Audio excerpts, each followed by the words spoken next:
لمحات من كيميت مع إسلام مكرم. نفر هيرو. هنتكلم النهاردة عن أدوات المكياج عند المصريين القدماء. قدامنا مجموعة من القطع الفنية بتظهر مفاتن المرأة، كانت بتستخدم كملاعق، معالق يعني، لكنها في قمة الذوق والرقي وجودة الصنع. دي مثلا فتاة مستلقية على بطنها، فردة ذراعيها وتحمل بطة أو صندوق. وقطعة أخرى تمثل فتاة مستلقية على ظهرها، فردة ذراعيها إلى الخلف وعارية تماما.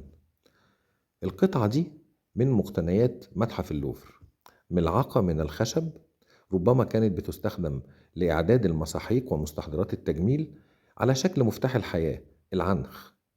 الفنان صور المقبض على شكل فتاة تقوم بقطف زهور اللوتس. نلاحظ هنا تسريحة الفتاة عاملة ازاي، وردائها القصير الفستان، وحركتها الرشيقة جدا. الزهور متنوعة ما بين متفتحة أو مقفولة، وده رمز لشروق الشمس وغروبها، يعني رمز للموت وللبعث. هي زهرة اللوتس طبيعتها إنها كل يوم الصبح بتتفتح بصورة تلقائية، وبتقفل تاني بصورة تلقائية عند غروب الشمس، لذلك كانوا بيعتبروها رمز للميلاد والموت أو البعث. الإطار العلوي للمعلقة مزين بزجزاج يرمز للماء المحيط بزهور اللوتس. ده من الأسرة ال18، 1400 قبل الميلاد. الملعقة دي طولها 18 سنتي.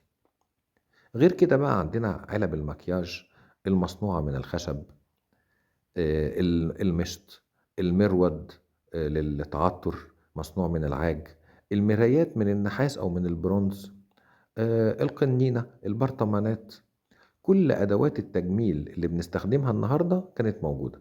الحقيقة هم ما سابوش حاجة خالص. كيميت أصل كل شيء.